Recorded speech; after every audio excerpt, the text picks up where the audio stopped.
व्यवसायिक संरचना। व्यवसायिक संरचना, ऑक्यूपेशन स्ट्रक्चर।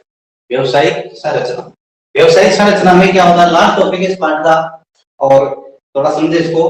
किताब में ये भी मैटर थोड़ा सा ही दे रखा है, व्यवसाय क्या होता है और व्यवसायिक संरचना से क्या तात्पर्य है और क्या पढ़ते हैं इसमें। तो इस तरह से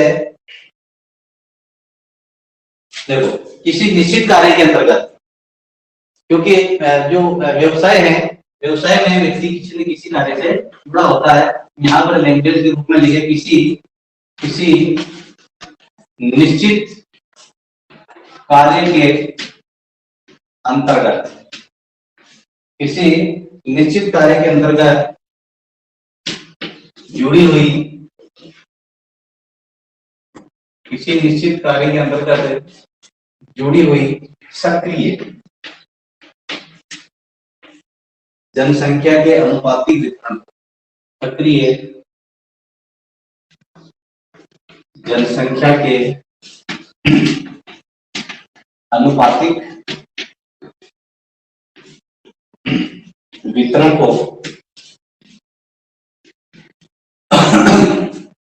व्यवसायिक संरचना कहते हैं। व्यवसायिक संरचना कहते हैं। तो पहले परिभाषा एक बार और, किसी निश्चित कार्य के अंतर्गत जुड़ी हुई, निश्चित कार्य, निश्चित रूप से व्यक्ति किसी न किसी प्रकार का कार्य करता है, तो निश्चित कार्य के अंतर्गत जुड़ी हुई सक्रिय जनसंख्या के अनुपातिक वितरण को व्यवसायिक संरचना कहते हैं। कार्य में जुड़ी हुई जनसंख्या के अनुपात में, प्रतिशत में कौन से व्यक्ति, कितने प्रतिशत व्यक्ति कौन से कार्य से जुड़े हुए हैं, इसे हम व्यवसायिक। और व्यवसाय के आधार में कुल जनसंख्या को अगर बांटा जाए तो दो तरह से होती है, मैंने बताया था पिछले चैप्टर में। एक तो होती है कार्यशील जनसंख्या, एक होती है कार्यशील जनसंख्या, और दूसरी होती है आश्रित जनसंख्या। ध्यान दें, कार्यशील और आश्रित दो प्रकार की जनसंख्या होती है। कुल जनसंख्या में कार्यशील लोग किसे कहते हैं, वे व्यक्ति जो किसी न किसी प्रकार के व्यवसाय से जुड़े हुए हैं। तीन प्रकार के व्यवसाय होते हैं, मैं भी चर्चा करूंगा आगे। कार्यशील जनसंख्या वह होती है जो निश्चित रूप से किसी न किसी काम में लगे हुए हो, देश के लिए कमाते हैं, अपने लिए कमाते हैं, काम करने वाले लोगों को कार्यशील कहते हैं। और इसमें वयस्क आयु वर्ग के लोग आते हैं। वयस्क बताया था मैंने कल, वयस्क आयु वर्ग 15 से लेकर और 59 वर्ष की आयु के लोग होते हैं, वयस्क। इसके बाद आते हैं आश्रित व्यक्ति, आश्रित जनसंख्या, जो कमाते नहीं है, केवल खाते हैं या निर्भर रहते हैं। और ये होती है एक बाल जनसंख्या और एक वृद्ध जनसंख्या। तो यहाँ पर हम बात कर रहे हैं कार्यशील लोगों की, और कार्यशील लोग निश्चित रूप से किसी न किसी प्रकार के व्यवसाय से जुड़े हुए होते हैं। ठीक है ना, तो इस पाठ को थोड़ा समझने का प्रयास करें। कार्यशील लोग जो है निश्चित रूप से किसी न किसी प्रकार के व्यवसाय से जुड़े होते हैं, और वो किस किस प्रकार के व्यवसाय से जुड़े हो सकते हैं, व्यवसाय कौन कौन से प्रकार के होते हैं।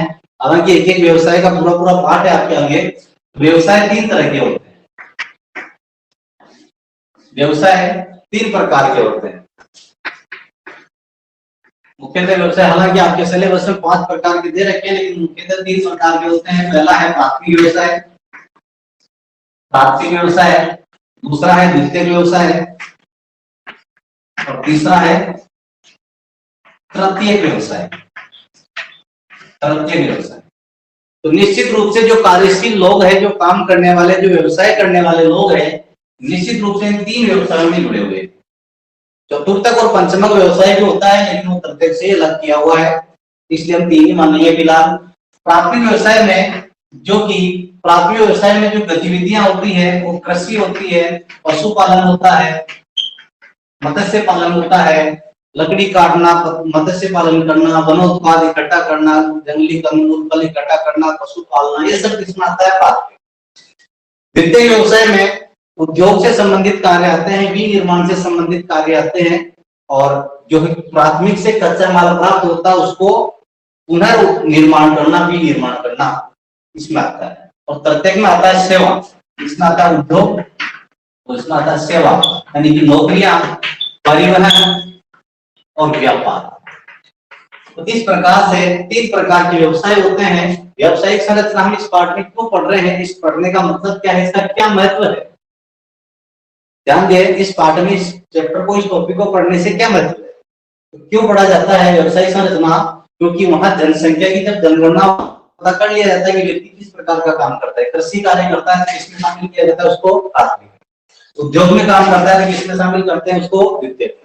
और अगर किसी प्रकार की नौकरी, परिवहन और व्यापार से संबंधित कार्य करता है तो उसको किसमें शामिल करते हैं, तृतीय। तो तृतीय में जो काम करने वाले लोग हैं वो अधिक कमाते हैं, उनकी आय अधिक होती है, और जबकि प्राथमिक व्यवसाय में काम करने वाले लोगों की आय कम होती है। तो इन आंकड़ों से पता लग जाता है कि उस देश का विकास कितना है। मैं कह रहा हूँ व्यवसायिक संरचना को पढ़ने का क्या महत्व है, या व्यवसायिक संरचना का क्या महत्व है। अगर किसी देश के 80%, 90% लोग प्रत्येक व्यवसाय में काम करने वाले हैं तो वो देश विकसित होगा, निश्चित होगा। देश के विकास के स्तर का पता लगाया जाता है इन व्यवसायों को देखकर। व्यवसाय, कौन से व्यवसाय में कितने प्रतिशत लोग काम करते हैं, मैं इस प्रश्न भी बन रहा है जो मैं बता रहा हूँ उसका प्रश्न बनता है यहाँ पे कि व्यवसायिक संरचना का क्या महत्व है। इसी व्यवसायिक संरचना में लगे हुए लोगों के प्रतिशत को देखकर ये बताया जा सकता है कि वो देश किस तरह से विकास कर रहा होगा, या उसका विकास कितना उच्च होगा। मैं कह रहा हूं अगर किसी देश में अधिकांश लोग प्राथमिक व्यवसाय में काम करने वाले हैं तो वो देश निश्चित रूप से पिछड़ा होगा, गरीब होगा, विकासशील होगा या अविकसित होगा।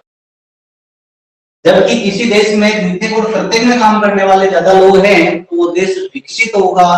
और 100% अगर किसी देश में तृतीय यानी कि सेवा, नौकरियां, परिवहन, व्यापार जैसे काम करते हैं तो वो देश विकास के उच्च स्तर पर होगा। विकास के स्तर के मापदंड का पता लगाया जाता है इन व्यवसायों को पढ़कर, ठीक है ना। तो इस तरह से ये व्यवसाय वाला टॉपिक हमारा इतना ही था, इससे ज्यादा कुछ भी नहीं दे रखा किताब में, और इतना ही।